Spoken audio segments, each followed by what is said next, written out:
Walking,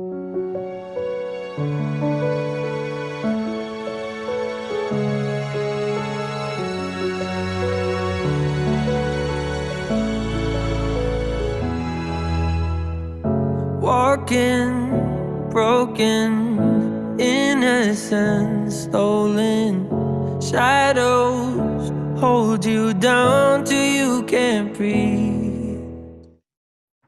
Good afternoon, everyone. Good afternoon, and welcome to Invisible Wounds. We are so happy that you could join us on this Saturday afternoon. And I'd like to introduce myself first. So I'm Marissa Damali Gibbs, CEO and co-founder of Made for Eternity. And for those of you who are not familiar with Made for Eternity, we are a faith-based lifestyle brand that is here to inspire people to live for God and live authentically. We create virtual enriching events, and they are here to inspire you. And we always tie in the message to love God, love people, and love yourself in everything you do. The purpose of today's conversation is to inform, equip, and empower you. Because when we are informed about the real issues that affect our community, we are moved to take action, and that's when real change begins. Today, we're partnering with Trinity PCG of Paterson, New Jersey, where Brian and I serve as the youth directors. And this event is very much aligned with Trinity's mission, which is to connect, share, serve, and grow within our community. I would like to mention that your microphones will be muted throughout the conversation. However, we will open the lines up during our Q&A session, but please feel free to drop comments in the comment box, respectfully, of course. And at the end, during Q&A session, you can feel free to share your question with our panelists. All right, and now without further ado, I'm going to turn it over to Brian. Oh, Brian, you're on mute. Okay. Yeah, there we go. On mute. Again, thank you so much, and welcome again. I see folks are still trickling in. So what are we here to talk about today? As Marissa mentioned, Invisible Wounds, basically a courageous conversation in which we look at the ongoing pandemic, racism, and social inequality, but taking it a little bit of a step further in examining the unforeseen or the not so visible wounds or the mental scars that it leaves on all of us. And understanding what those mental scars do and what they are is what we hope to uncover and uncoil as part of this conversation today. So before we go to the panel discussion for the next 5 or 10 minutes or so, I'll basically be sharing with you some core ideas and concepts around racial inequality as well as racism, and looking at the cognitive base versus the behavioral. So it's pretty much an examination of the neuroscience effect of racism and racial inequality. So just bear with me a moment. Let me pull up my, my slides. Cool, here we go. So if we think of racism, what is racism?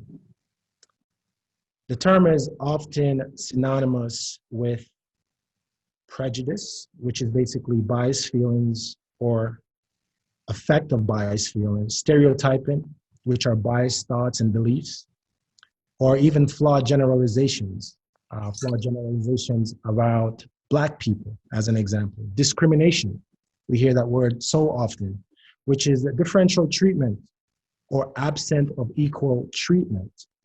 And lastly, bigotry, which is pretty much the intolerance or hatred.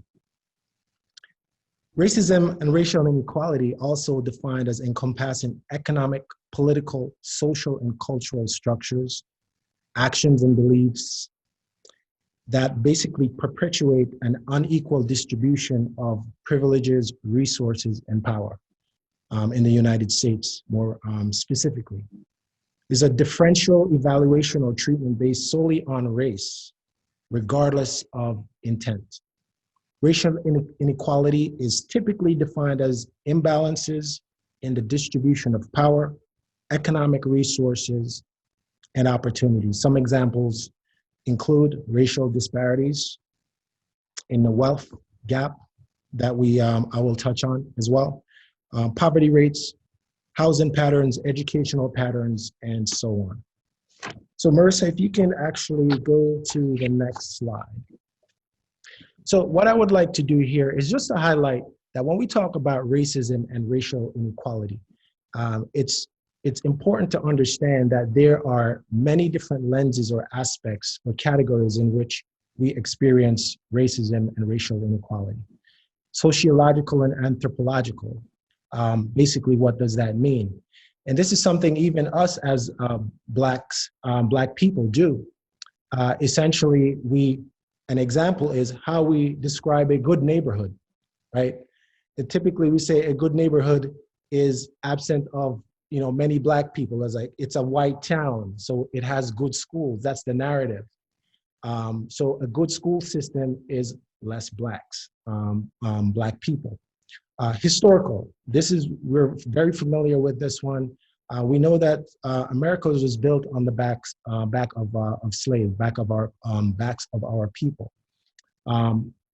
Health, just to bounce around a little bit here. And it's important to note that if we even think of the ongoing pandemic, which we'll be talking about as well as part of the panel discussion, there is an increasing or ever increasing disparity in terms of how COVID-19 affect Black people versus white people. Blacks are 13% of the population, but yet we account for 23+% of COVID-19 deaths. There's the economic aspect of it as well, right? Where there's a significant disparity. If you look at the household, white household versus Black household, right? White households are 10 times more in terms of wealth than a Black household. For example, white household generally in terms of wealth, 171,000 versus a Black household is 17.6 thousand. Significant gap there. Institutional and structural. This one we're very familiar with in terms of how our institutions are set up and designed to discriminate against us. We often hear about the glass ceiling as an example in corporate America. There's also the prison systems in terms of how many African Americans and Black people are incarcerated on an annual basis. I think of the 6.8 million, there are 2.3 million African Americans that are part of the prison systems. So significant areas in terms of how we experience racism. Now, the last bucket here is more around the cognitive and behavioral. And since we're here to talk about invisible wounds, this is not so tangible. It's not something that we can put our finger on very easily. These are the things that happens inside our minds, inside our brains, and inside our bodies. So Marissa, if you may go to the next slide, what I would like to do is take you on a short journey of exploring the neuroscience and physiological aspects of racism and racial inequality. Next slide, please. Okay, so here we're looking at the neuroscience, which is cognitive. What does cognitive mean? It pretty much is our ability to learn, our attention span, memory, how we absorb information, and so on and so forth, versus the psychological, behavioral. So there are 3 bullet points here which I would like to briefly touch on and sort of bring forth the core concepts. So the brain is incredibly adaptive, right? We experience, the brain can change both in its physical structure as well as its functional organization. It's a phenomenon described as neuroplasticity. What does that mean? It pretty much means that based on the stimuli in the environment, our brain adapts. It sends certain signals to the body. And over time, depending on what signals are being sent, it adjusts our behaviors as well. The concept of neuroplasticity also in the brain, it actually deletes new neural connectors that are no longer required to be, that the body doesn't use or the brain doesn't use. So if you think of it as far as brain power, right, depending on the stimuli in the environment, we can be losing significant brain power, whether it is our ability to, our attention span, our ability to learn, our memory, etc. So here we're saying that as Black people, as Black people here, we are wired to be social and belong. So if we talk about racism and racial inequality, when there is social rejection, it actually lights up a region of the brain. And it's the same region of the brain that if somebody takes a needle and prick you, where you feel pain.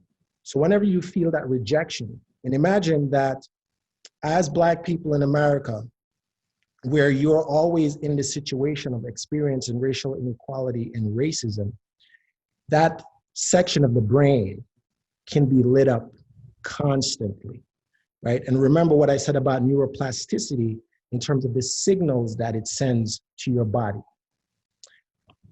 Connecting with others and engaging in positive interactions spurs the production of oxytocin. Oxytocin is the commonly known as the feel-good hormone. It de-stresses us, it relaxes us. However, on the other end, when we face criticism, rejection, or fear, racism, social injustice, etc., our bodies produce cortisol. And cortisol is commonly referred to as the fight or flight hormone.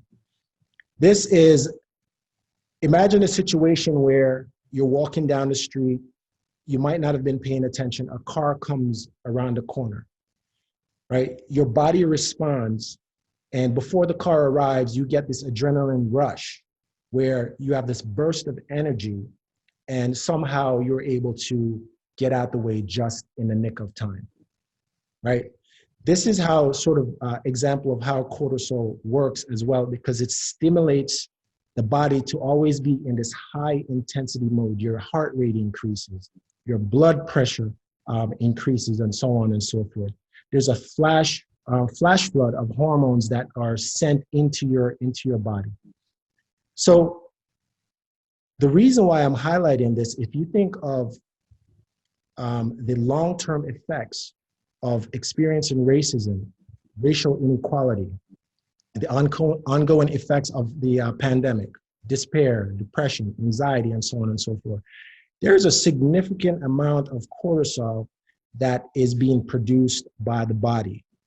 Cortisol is good in a sense, but too much of any one thing, as you all know, it's not necessarily a good thing. So if you think of increased blood sugar levels, what does that potentially lead to? Your insulin typically helps your cells convert glucose to energy. But in this case, if you overdo it, your pancreas could actually struggle to keep up with the high demand of insulin glucose levels to supply the brain. The brain sends signals to your body, as I mentioned before, where if you think of how does my body de-stress, my digestive system, all my bodily functions are working in harmony with one another. If we are constantly in this fight or flight type of posture, the digestive system is also impacted. You could get weight gain. And as we know, weight gain could lead to obesity, which leads to other complications and health issues as well, right? High levels of cortisol also can suppress the immune system, make us more susceptible to becoming ill. If you have ever noticed, when you say, okay, I'm feeling stressed, in those times we tend to be more sickly because the immune system is not working as it normally does. And as I mentioned, you have the digestive problems that comes with it. Lastly, I'll mention, and there's a plethora of things that happens when we are experiencing high levels of cortisol in our body. And there's also the idea, not necessarily the idea, there's also heart disease, which is connected to it, because now we have the constricted arteries and high blood pressure can lead the blood vessels to be damaged, and plaque can build up in your arteries as a result of that. And ultimately that can lead to heart attack and or stroke. So I just wanted to take that moment to sort of set it up in terms of, as we experience racial inequality, the ongoing issues that surround the pandemic, loss of a loved one, anxiety, depression, suicidal thoughts, and all of these other things that, as a community, the Black community, typically we don't tackle the issue of mental health head on. And there's a stigma that, we just don't talk about mental health. So as I mentioned, what we hope to gain from this conversation is really just to be able to embolden you and have a courageous conversation, share with you some thoughts, some insights, and some tips on how to effectively navigate. But as they say, information and education is power. So as we are aware of these things, we know how to adjust and combat them. So we have a dynamic panel set up for you. So at this particular time, what I would like to do is basically take a quick moment to introduce our panel in brief, and then we will hand off to them individually to talk a little bit about themselves. And once we have done that, we will then segue into the actual panel discussion. The panel discussion will be followed by a Q&A, and additional instructions will be given following the Q&A in terms of how to go about fielding your question. So first up on our panel, we have Davida Allen, and she is the owner and clinical director of Professional Counseling and Development Center. And Davida will be telling you a little bit more about herself, as well as some of the services and things like that she offers at her clinic. We also have Reverend Larry McCollum Sr. He is a faith leader, preacher, influencer, and he's also an author. A book that is currently out and available, The Unmasking, and he will be telling us a little bit more about that as well, which will touch on some of the things that we've talked about here in terms of invisible wounds and sort of bring it to the forefront. Then finally, we also have Reverend Dr. Paula Parker. She is the director of the School of Ministry at Trinity Pentecostal Church of God. She has a master's in psychology and a doctorate in Christian counseling, and spent numerous and countless hours volunteering and working with young adults and family. So I will hand off first to Davida to do a quick introduction of herself, followed by Dr. Larry, and then Reverend Parker, you will follow. Hi, everyone. Thank you, Brian, for the introduction. As stated, my name is Davida Allen. I own a mental health practice. We serve from the ages of about 12 into senior years, or seasoned years, we like to say.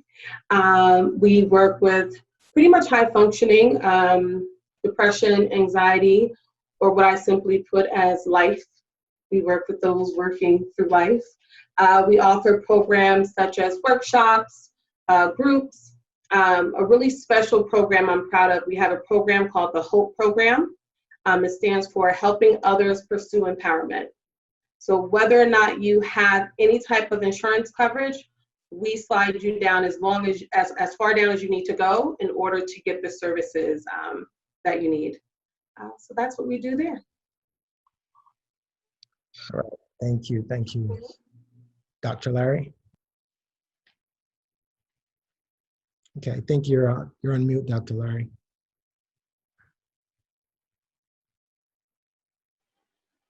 Nope. Not on mute.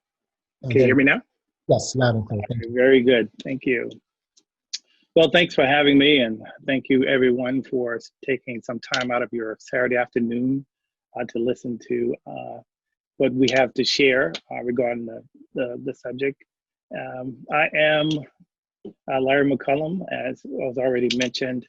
I am actually a native of Mississippi, but came to this area about 20 plus years ago, uh, you know, as my wife is native to this area. But I am a staff pastor at the Cathedral International in Perth Amboy, New Jersey, for the last 12 years. I also have a doctorate in clinical pharmacy, and I work in corporate America for the last 20 years, where I oversee literally medical affairs, communications, specifically in the precision medicine area. And also, I have 3 kids, 2 daughters, 1 son, and I enjoy them so much, and my wife, my loving wife, Chanel. With that said, I'm gonna turn it over to the next person. Good evening, everyone. My name is Paula Parker, Reverend Dr. Paula Parker. I am a member of Trinity Pentecostal Church of God. My pastor is Reverend Cleveland Thomas, and Brother and Marissa Gibbs is also part of that congregation, and I thank them for inviting me to this panel. And as Brother Brian has stated, I work in corporate America also. I am a banker for 26 years. And also I volunteer my time at the food pantry in Hillsdale, where I also am part of the organization Black Lives Matter also. And I counsel kids who is challenged, who is at high risk. And I enjoy doing what I do because I think everyone needed a chance to grow and to spread their wings. And sometimes it is not easy because sometimes you have single families who are at work and the kids, that's the only part of where they find their food substance. So, and also to do homework and stuff like that. So yes, I am so honored to be on this panel. Thank you. All right, thank you guys. Thank you so much. So let's dive right into the conversation. The theme of the event, as you're all aware, is invisible wounds. The current environment of the ongoing pandemic, the new normal of virtual learning, and the recommended social guidelines has caused significant amount of stress on the Black family. Coupled with the countless instances of racism, such as the killings of George Floyd, Breonna Taylor, Ahmaud Arbery, and others, followed by the ensuing social unrest brought on by inequality and systemic racism in America. Dr. Larry, I will come to you first. And this question is for all the panelists. So Dr. Larry, you first, and Davida, followed by Dr. Paula Parker. Can you share with us some of your thoughts on the mental trauma these events have had on the Black community, and more specifically on our teens and young adults? Sure. As you know, these have been some very trying times for all of America, in fact, for all of the world, actually. However, in the Black community, I think the amount of stress in terms of loss of jobs, the lack of social interaction, due to, of course, the social distancing measures that we need to maintain safety, have placed an enormous amount of stress upon us, in addition to what we've already been experiencing. In your opening, you talk about the many ills from a neuroscience perspective. And I think that gave a lot of clarity in terms of what we experience every day from a physiological perspective. And I thank you for that.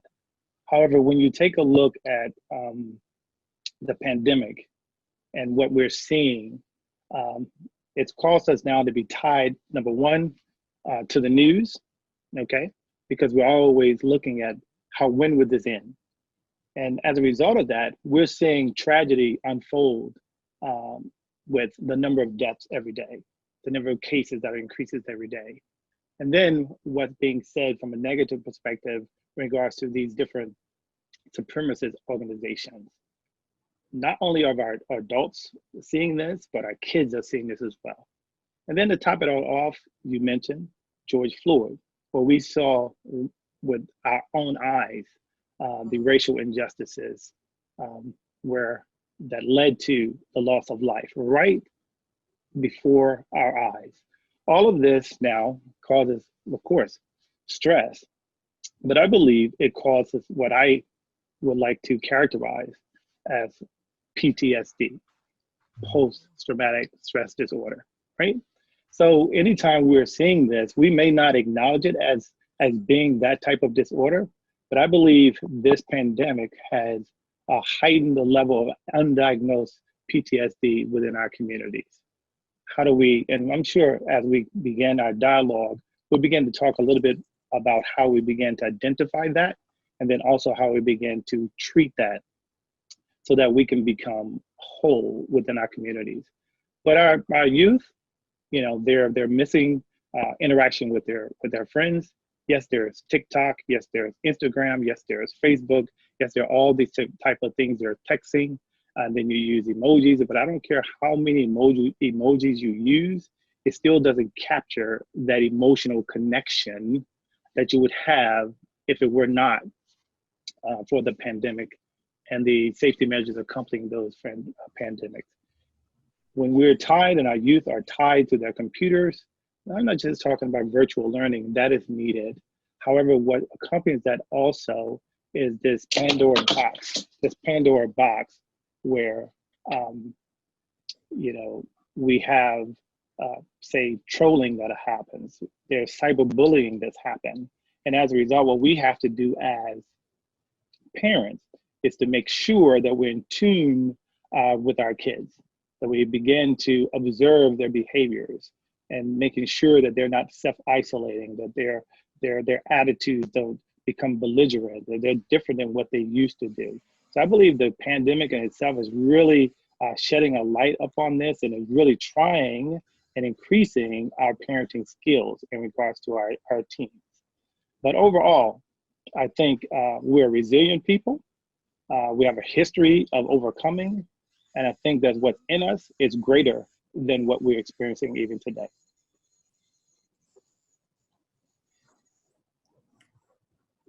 Thank you. Davida? Well, I couldn't agree more. Of course, PTSD, I'm so happy he brought that up.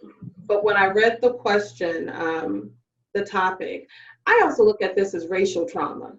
Yeah. And so we need to separate this a little bit when we talk about Breonna Taylor and George Floyd. That's a whole other subject matter. And that's a difference because we can never walk away from our race. Whereas with mental health trauma, there's an opportunity to separate yourself from it. And our youth, they don't have the opportunity to do that. This is their race. In addition to the PTSD, anxiety and depression with our youth right now, it's overlooked. They are at a time in their life where as parents, we can simply say, you're just being a teenager. You're just being a teenager. You're sleeping too much, you're just being a teenager.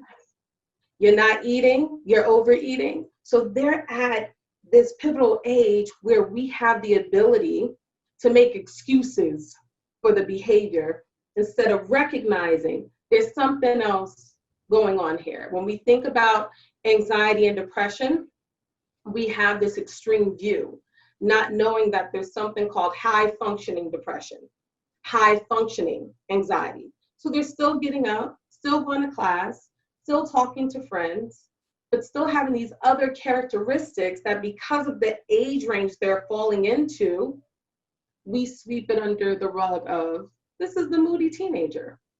Or, you know, they hide out in the room. So for our youth, I think that the huge impact is, unfortunately, their age. And us as parents, I'm happy you brought up the parenting, us looking beyond the immediate, they're being a teenager. Yes. So that's where I think we are with our youth. Very good. I want to thank Dr.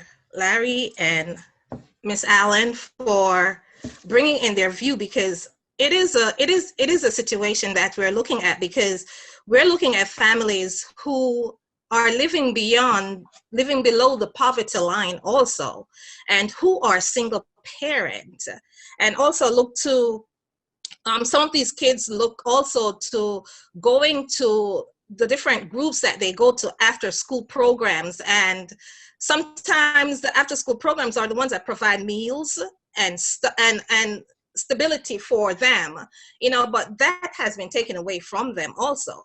So when you look at that, it does connect with the mind, you know, and as Dr. Larry said that, yes, we do all the social things with the computers and all the different things that go on with the computers, but in the meantime, there is no connection. So connection is taken away. And when you look at the family, they're stressed because they are living paycheck to paycheck. And yes, you can think about all the different stock trade and everything, and that is all good and well also, but families who are the sole breadwinners for their children and also to pay the rent, it's like a challenge, you know, living in the Black community, and there's no resources. There is job loss, and you have two mother and dad working alongside, and then dad stopped working, mom is working a minimum wages job. It cannot pay the bills. So there's stress levels, there's mental damages also, and then kids are crying on top of that. And you know, so it is hard. So this is where you have depression come in and all the traumas that can associate, and you have kids sneaking out of the house doing all kind of crazy things. And this is where you find the breakdown of family values. So we have to take a step back and say, what can we do for this? This is what is, we need to do some radical intervention for our children. You know, so we have to look and see, yes, all these things are taken away because there's no more football games. There's no more, okay, I'm going to the movie night. Mm-hmm. There's all these things because sometimes family can't afford that. So all that, and with everything else that is going on, there is depression that step in. Yeah. So we as a community have to step up and say, what can we do to change the tide, turn it around for our children? And even for family members. Yeah. Thank you so much for that. Just to the point around radical intervention actually segues into the next question. So there is this need, you know, touching on the racial trauma, the PTSD, et cetera, and the need for radical intervention. The Black story, as we all know, is one of perseverance and resilience, and we can survive through whatever is thrown at us. But oftentimes there's a belief in our communities around mental illness. There's this stigma that, you know, we don't tackle it head on. We don't talk about it. So when we talk about this radical intervention, how do we go about, why is it so ingrained in our culture? And how can we chip away at the stigma around mental illness that permeates through the Black community? Dr. Parker, what are some of your thoughts in terms of what this radical intervention looks like to bring it to the forefront to say this is real and we need to tackle the issue head on? For me, one thing I think it's education. Because mental illness, it's such a stigma, as you put it, it's shame. Nobody wants to talk about it.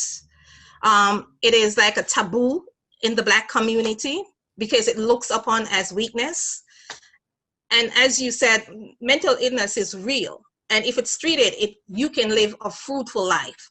But in the Black community, in the Black culture, nobody wants to talk about it. Nobody wants to say, I'm having a mental breakdown, or my family member is sick have mental illness, because in the olden days, that was like shame to have. And when you look at it, you can say, okay, I have this family member, and surrounded with, you tend not to say anything because of shame. People going to look at you differently.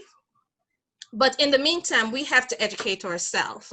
We have to educate the community. And by doing that, we have to educate the church, because we're in church. So if the church can, and that's one of the things too, because we are so afraid to let the pastor know what is going on, because we're afraid that if we say anything, it's going to get back to Tom, Dick, and Harry. We sit and we suffer in silence. We have to change that. We have to start doing educational series, not just in church, but with ourselves, within our family members, to know that mental illness is real. And if in this time and age, we need to address it, to make them know that it is real. It is in our face.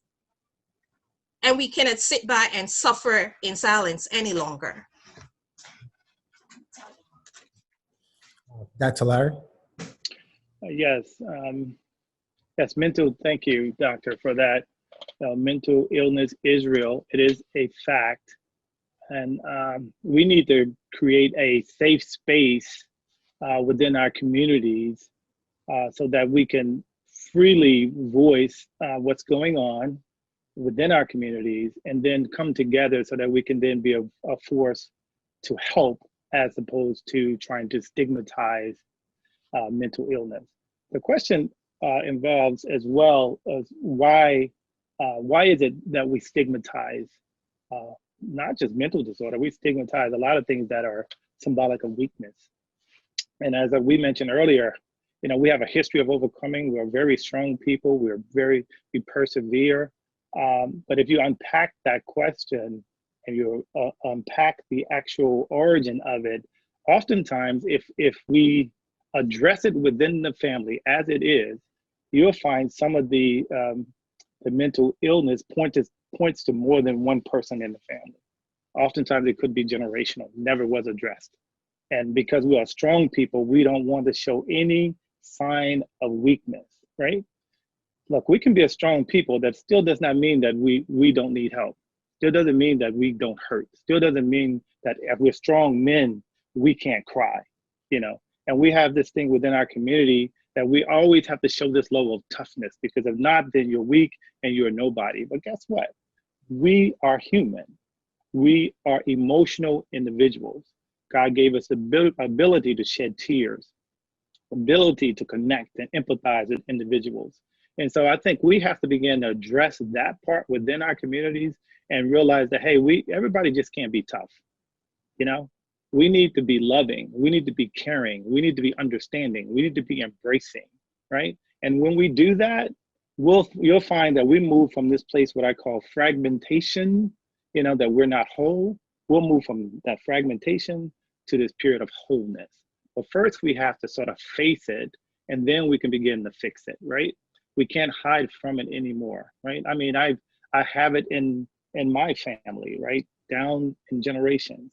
And I listen to the conversation about that individual. And, they'll be deemed as, oh, they're a little strange, or they're a little crazy, or things like that, right? But still, they're still a part of my family. We embrace them, we love them, we care for them, we advocate for them, we get help for them.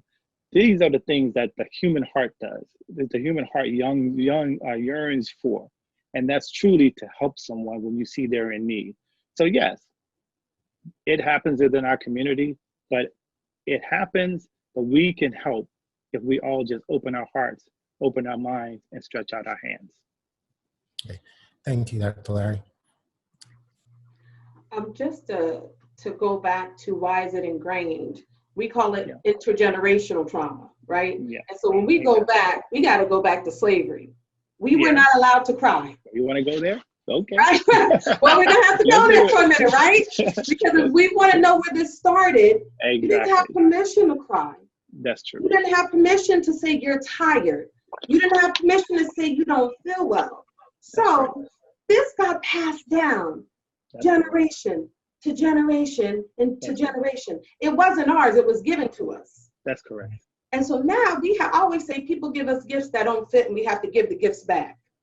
This doesn't fit us anymore as a community. We have to give this back. And the other side to this is, I don't know if it needs to be so radical versus we have to pay attention and talk. Pay attention to the signs that we are seeing and then talk about them. That's it. We got to pay attention and talk. Yeah. That's it. Yeah. That's true. Yeah. The more you talk about something, the less stigma is placed on it. Yeah. We got to talk about it. And if you're going to therapy, share that you went to therapy. We go to therapy and we say nothing. we whisper, keep our head down when someone talk about it. Yeah. Share it. Talk. If you went, say you went. Talk about your experience. We have to normalize it. Yeah, not to cut off the flow. I mean, but I really appreciate what you're saying because we go to church, right?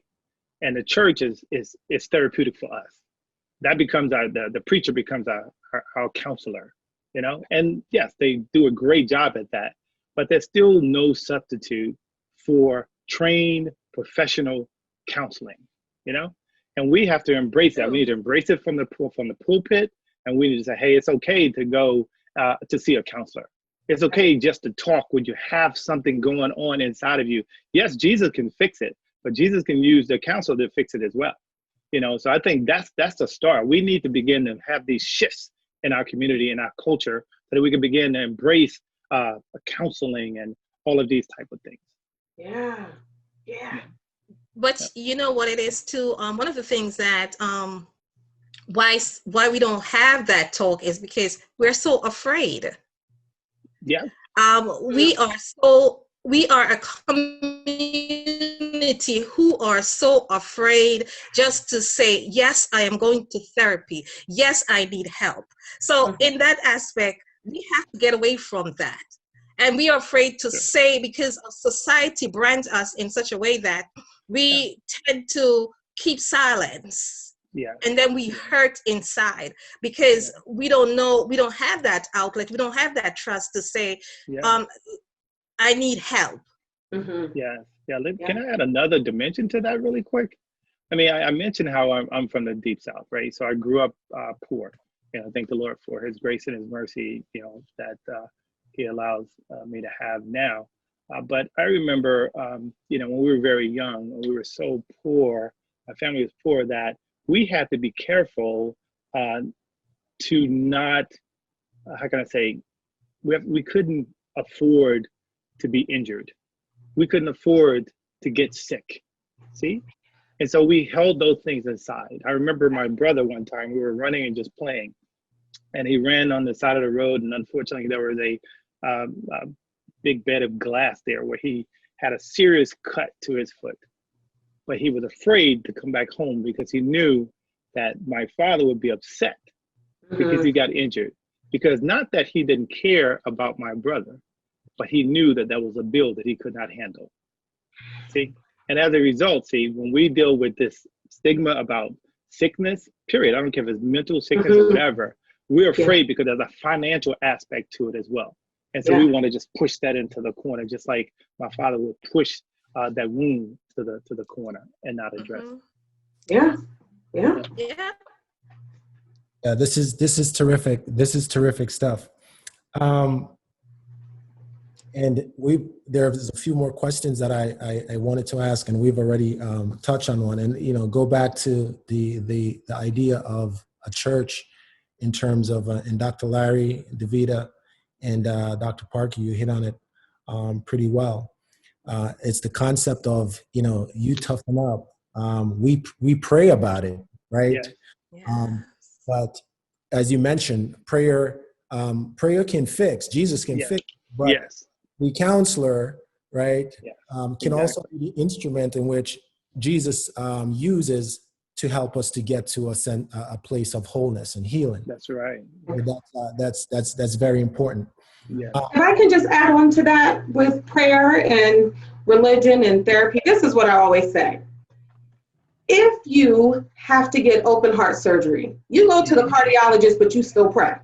Hey, come on. Or you go to the oncologist but you Right. still pray. That's And correct. then we get to mental health. So I tell my clients, do the same thing. You come for services with me and you still Yes. pray. So Yes. in every other area, we do both. And then we get here and we're like, oh no, we got to pick one or the other. That's But we right. don't pick one or the other in any other area. Yeah. So they can coexist. They coexist in every other part of our life. They can coexist in mental health too. Yes. Yes. Yeah. Very good. Very good. Now, question for you all to chime in. How can we as individuals become an ally for someone that we know is experiencing mental health illness? Yeah. Yeah. One of the things is, I think that one of the best thing that we can ever do for anyone is to listen. Mhm. Be compassion. Have compassion for that person. Love on that person. Mm-hmm. Encourage that person. Yeah. You know, because as we said, it is such a stigma that people are afraid. And if somebody come to you, your reaction will be the, oh my God. You know, that's some people's first reaction. Oh my God. You know, and people are afraid that if they trust you with this kind of information, you're going to go back and say to somebody else and then get all the way around. So one of the things I've learned is listening. You have to listen. Yeah. Listen to that person. Yeah. And be compassionate where that person is concerned. Mm-hmm. Yeah. Mm-hmm. And if they trust you with that secret, it is just between you, that person, and God. Yeah. Yeah. I think, it's important to create this space where, people can come to and feel like they're listened to and that, they won't be shamed, right? I think as well, though, it's important for all of us to create awareness, right? Because we want to push it into the corner, as I was saying before. We want to hide it in the closet, as I was saying before. But we need to create awareness, right? Yeah. Create awareness. And I remember, and it was recently, just a couple of months ago, where I was approached by, one of my college buddies, and I lost my tripod, guys, and he was in an area where he was, of course, working with a lot of individuals that had mental health disorders. But he approached me because he wanted to start this challenge that we would do on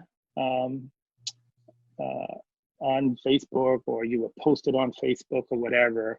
And really, it was 30 days doing 25 push-ups a day, and you would do a spiel that brought awareness to PTSD or something like that. And then you would challenge another individual to do the exact same thing. So I would do my 25 push-ups for 30 days, and I'll challenge another person, all to bring awareness to PTSD within our community. And then we will bring in scripture. You can bring in scripture if you want. However you wanted to tailor that challenge, you tailored that challenge. Because the goal was to bring awareness. And then we want to reach out and say, hey, look, if you want to talk, we're here. If you need direction, we're here. If you need support, we're here. We're an advocate for you. God loves you, and we love you too. Yeah, oh, I like that. I like that one. I would say, just to jump off of what Dr. Paula said, when I always say we got to pay attention and we got to listen. I always say, when you're listening to understand, not to respond. Yeah. So if you feel yourself ready to respond, you're really not listening. So I always say, listen to understand. Don't listen to respond. And with kindness, you create your safe space for communication. And that's kindness and no judgment. You got those two ingredients there. That's your safe space. But you gotta listen to understand. Don't be ready to jump in. Yeah, exactly. And I think you just gave my wife some ammunition to use against me.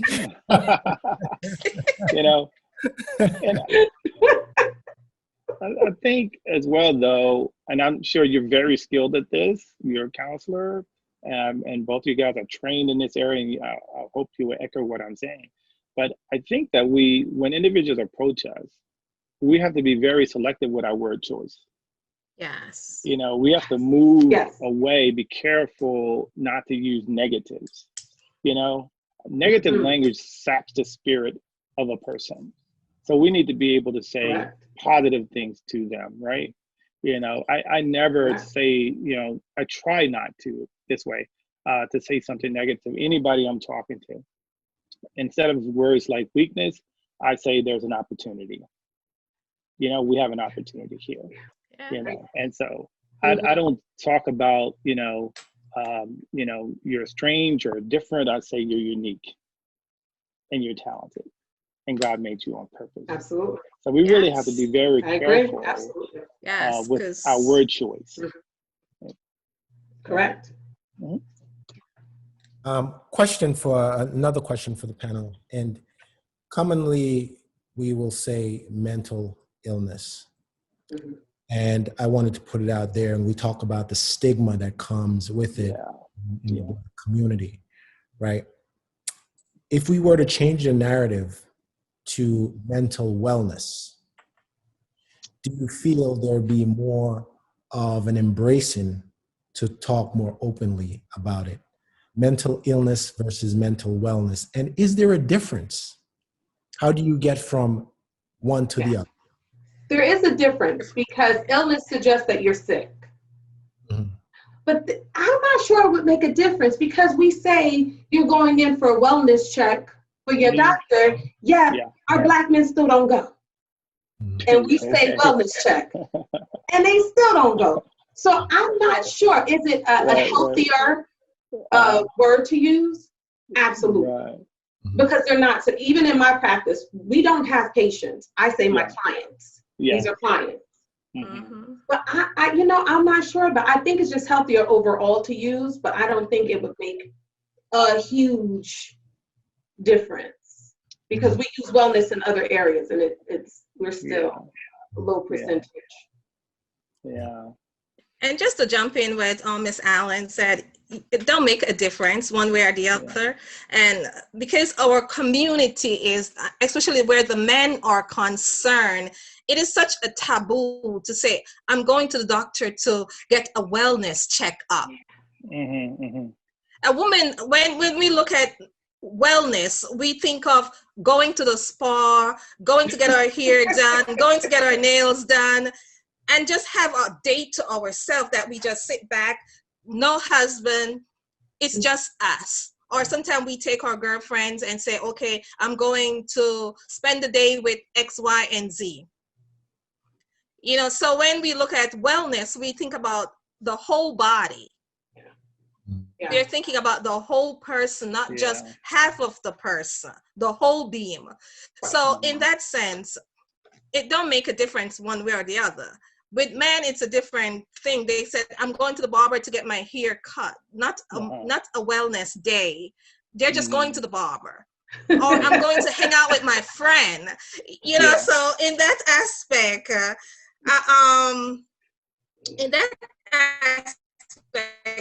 I think that people look at it in different way. Man on a whole, women look at it, you know, it diverse. It diverse. I mean, I can't, you know, I agree. I echo what you guys are saying. I don't know if changing the nomenclature, you know, will have a major impact, you know? I just think that we have to draw attention to this thing early. When I'm talking about early, I'm talking about, you know, at second and third grade for our kids, where we began to encourage them, say, I'm just going to use a boy, you know, the gender, a male gender for a second, you know, if you're hurting, right? I'm not going to say, you know, you're a male or you're a man or you're a boy. Men don't cry. Right. we have to start at that level early so they can feel comfortable with their emotions, right? Mhm. And then if we do that and we keep, as the Bible says, train a child in which he is to go, which way to go. When he's old, they won't depart from it. I believe then when they find there's something wrong, they say there's something wrong with my body. Then they'll say, wait a minute, there's something wrong with my body. I'm not supposed to feel this way. Maybe then they're open to just reaching out to the counselor, themselves. And I don't know if we have to call it mental wellness, mental wholeness, or mental illness. But what we're really looking for you to do is that when you know that there's something going on, or when others recognize that there's something going on with our children, that we begin to help and to get them, to advocate for them to get help, right? It takes a community to do this thing. If we really want to move towards wholeness, there's got to be community involved. So true. Yeah. So I know we're coming up on time. I do want to post one additional question to the panel, and following this, their responses will then segue into a Q&A session. Yeah. So if you're comfortable sharing, have you experienced trauma as a result of the pandemic, i.e. loss of a loved one, family, close friend, or as a result of the heightened racial climate? And if so, what coping tools or advice, what were the coping tools or mechanism that you use, and what coping tools and or advice can you give to someone who might be experiencing the same thing? For me, I lost my best friend. She was a nurse. She lives in the city. And in space of 2 weeks, she was gone.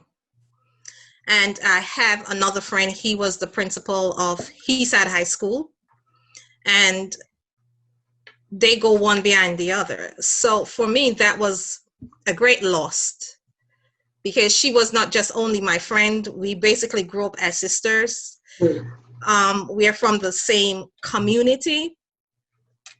And it was a big loss, because I have days where I said, oh, I'm going to call my friend. And, sometimes you think, when you look at it, you said, oh my God, she's not here for me to call. Like something excited happened, or I might just want to run something by her or run something by him, but they're not there. One of my coping skills was I have my core group that I'm a part of. And, 5 o'clock in the morning, we get up and we pray. We have devotion. We talk about going into our days. So that's one of the way I cope. I don't know for anyone else, but it has helped me tremendously when I lost both my friends. So even though sometimes the pain is still there, but it's manageable, in a sense that I know they're not there for me to call, but I have other friends who I can also say, okay, X, Y, and Z, and I'll talk anything out with my husband or my daughter. My daughter, she is a school teacher, so it is easy to have a conversation more so than my husband, because he will say, oh, don't cry, it will get better, or stuff like that. But when you have a friend that you trust, your bestie, it's hard, because you will never have another bestie. If you understand what I'm talking about. I do. So you might have, you can have many friends, but there's this one person who is the bestie. So that takes away from you. And one of the things, when I graduated from school, she always said, I will be outside taking pictures. And that date was just like, oh my God, I graduated and Maxine is not here. So yes, you feel the sadness. You have joy for certain things, but in some sense, the joy is kind of dim, because that person is not there to celebrate with you. And my center is always prayer. And you know, being a Christian, faith-based and everything, that brings me through. That really brings me through, even for these past couple of months with our prayer line as intensify and everything. That really brings me through. Yeah. So for some people cope in different ways. Yeah. Some people have therapists that they go to, or they have best friends that they can talk with. Yes. But some people don't have anything, and that's when they do different things. You know, like the drinking, start doing drinking, because I read something the other day that said you have people not more 30% more people start drinking socially, social drinking, because they're home. Yeah. You know, and drinking is one of the main coping skills that's out there. Yeah. Yeah. Very good. Shall I take it next? Sure. Sure. Yeah, I mentioned early on, I keep talking about, hey, I'm the Southern guy, right? And I grew up in Mississippi, right? You can't go any further south without falling into the water. But I say that for a reason, right? Because when I think of this pandemic, right, it is literally one major trigger for me, right? So I am, you know, a member of the first class in the state of Mississippi that graduated integrated from first grade through 12th grade. So I literally was a part of busing, you know, from one school, these long distance, so we can integrate. And then you're as soon as you walk into the hallways, or even if you're on the bus, you know, these Caucasian kids are attacking you, calling you the N-word, things like that, right? So I went, and that's pretty much every day. So I went from that, you know, becoming a part of that first class to graduate integrated, then to a university that had just literally integrated 10 years prior, right? All of that is embedded within me, right? It's part of my life experience. And then go on in the state of Mississippi to be, at the age of 16 years old, be pulled over by a drunken sheriff officer on the beside a dark road and accused of theft when I didn't steal anything, having a gun pulled on me and wondering at that moment, does it end right here on the side of this dark road in the state of Mississippi at 16 years of age? I grew up in the Mississippi Delta, about 40 miles west of where Emmett Till was killed. Though that's the life that I came up with, right? And yeah, so I went through a lot of counseling. I went through a lot of things that helped me cope with all of that. But this pandemic was one major trigger for me. So how did I cope with it? Yes, I increased my communication, talking to my friends about these things who had similar experiences to me. I'm a runner, so I would go run. I just run. Pray, run. You know? So this is a personal experience for me. And I still have to, as we all do in the community, hold it together because I have levels of responsibility that the Lord has entrusted me with. But in seminary, we learned about this concept of the wounded healer. You're wounded, you're hurting. The Lord is dealing with you, but he's still using you to bring help, wholeness, and love to everybody else.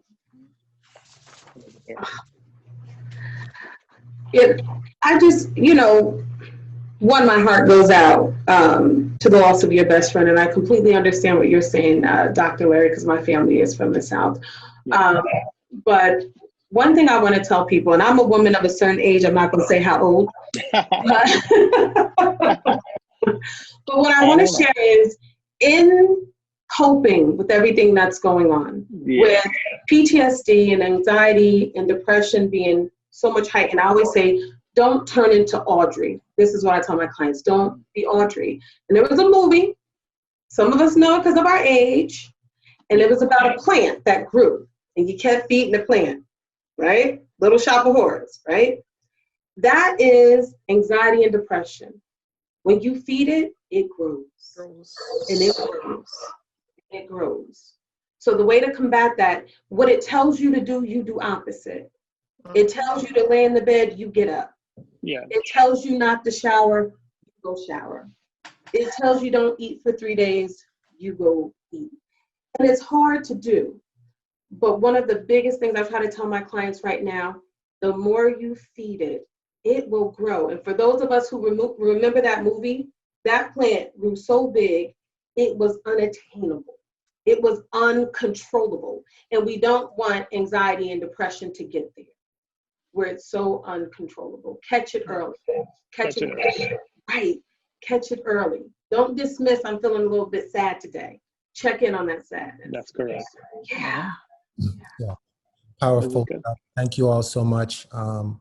Dr. Parker, please accept our condolences as well on the loss. And Dr. Larry, thank you for persevering and being a trendsetter and sharing your experiences with us as well. And likewise, Davida, your insights in terms of how to navigate as well. And that last analogy, very powerful that you would share with us.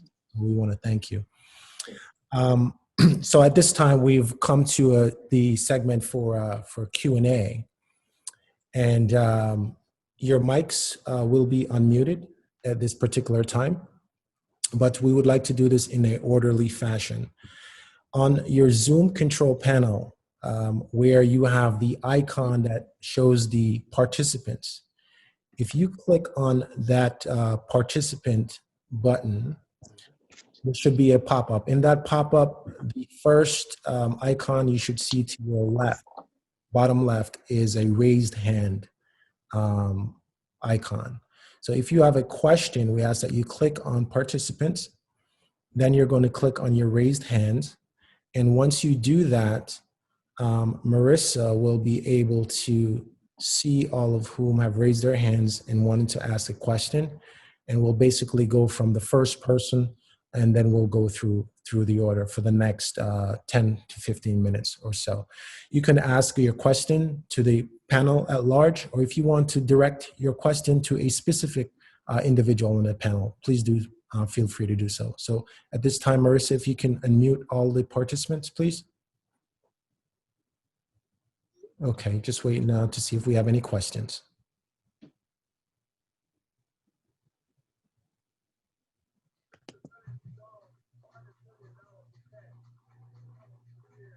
Okay, see that Karen has raised her hand, Karen Goff.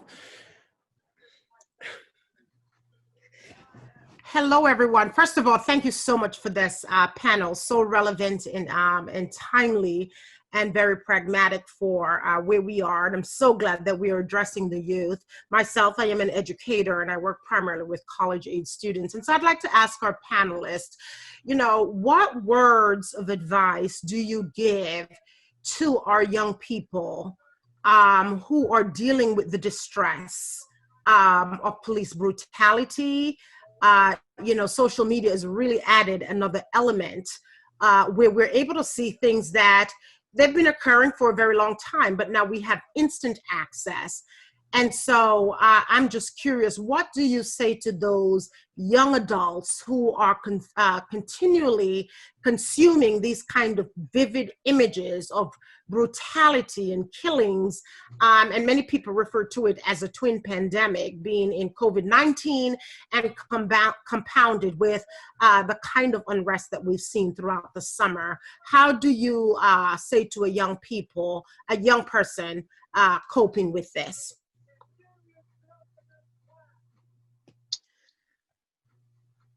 I'll jump in. The first thing I say is to them, I first ask, what can you do? Because they have this sense of helplessness. And so let's empower them.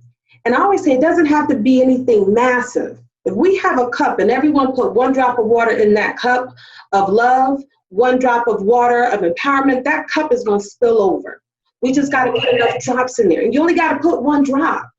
So the first thing is to show them you are not powerless. There's this sense of helplessness. And so for them, I really like to encourage my young people, just one thing you could do. even if you get back to a student younger than you, even if you join a big brother, big sister programs, something, one thing. I just say, what's your drop? That's all you need is one drop. Yeah. One thing I would say to my young people is you're not alone. And especially in our church, we're open. You can always come to us. You have a conversation. If something is bothering you, don't keep it to yourself. Have a conversation. There are many professionals in schools. If you're going to college, I'm quite sure that there are different organizations that set up all over the campus that you can have a conversation. And know that you're never alone, but don't just sit in your room and worry about it. Have that conversation. Yes. Yes, I would echo both our panelists' feedback. I would say, don't be afraid to reach out to someone. So you identify someone that is an accountability partner for you. Somebody you can trust. I know, with my children, we make it a point to make sure that we call them. My son is in college right now, actually on campus. And so before we even go to bed, or when he's going to bed, he needs to give us a call, and we need to just talk. And then we do the same thing early in the morning. We want to talk. Anytime you feel that you want to talk, we're here for you. I'm never too busy. I could be in business meetings. If I see my son is calling, I'm putting the meeting on hold. I'm walking. I say, hey guys, my son's calling, because he's first. And I think that's what we have to do. We have to make sure that they know that they're first. And then I tell my son, it matters who you're connected to, and you need to make sure you have good company. Those individuals that, believe the same things you do, are interested in the same things you are. And I'm saying that because I'm saying at the same time, I need you to guard your heart, because there's so many individuals out there these days. Their intent is to hurt and not to help. So I say, when we're looking at the media, we're looking at the news or whatever, you got to put a boundary on that thing. If you're going to look, make it 5 minutes and shut it down, or whatever your limit is. That's what I would say. Yeah, thank you all so much. Do we have anyone else who would like to ask a question?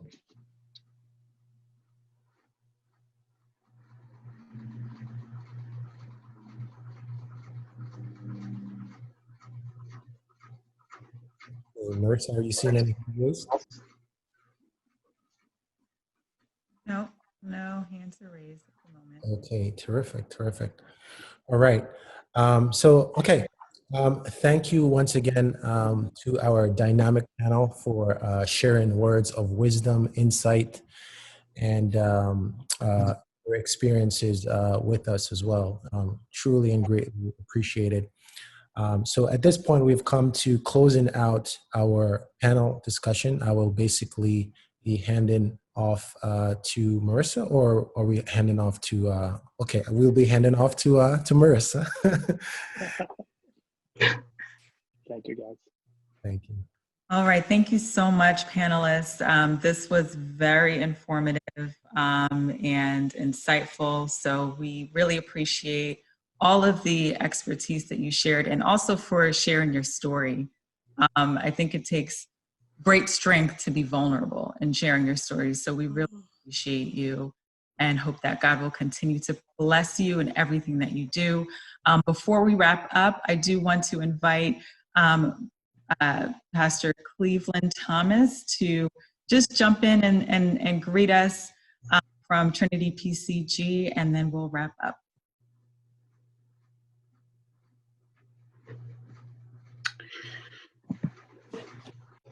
Can you hear me? Can you all hear me? Yes, I can hear you. Good evening, everyone. It's good to be here. Great to be a part of this forum, this conversation, just to sit here, listen, and digest all of the very important information that has been distributed here.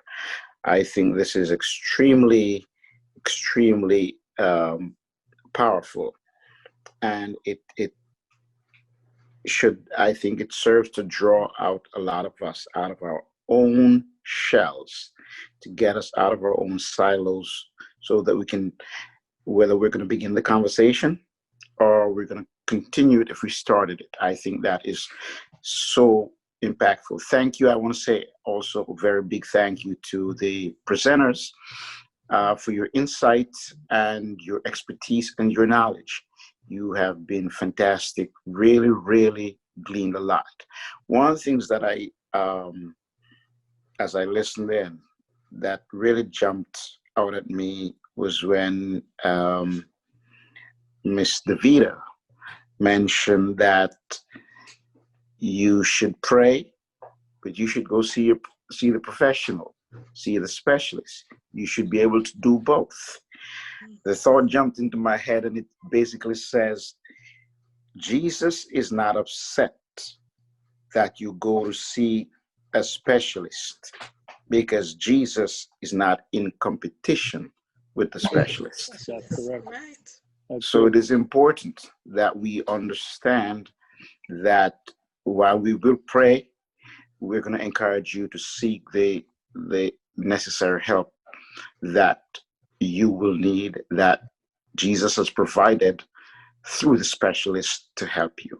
So once again, thank you very much, Brother Brian. Thank you for putting this on. This has been very helpful. We will never know the far-reaching effects of this portion or this function, but later on, I think people are going to come up to you that you probably never even met and said thank you, because this has been very impactful. It's great for both young people, and it's great for parents, because parents deal with a lot of these issues, and as parents, we have to walk and chew gum. But sometimes That's right. the brain power is used up to focus on where we put our feet so much that we forget that we're chewing gum. And we have to be able to balance both. So thank you very much. God bless you. It's great to be on with you. Thank you. Thank you. Thank you. Thank you. And I do want to say that please follow us at Made for Eternity Now to stay connected on upcoming events. And also follow Trinity PCG at Trinity PCG on social media. Tomorrow we're having a dynamic speaker, so you can tune in on Facebook or YouTube. All right. Thank you again, everyone, for joining, and enjoy the rest of your weekend. God bless you. Thanks so much. Thank you. Pleasure.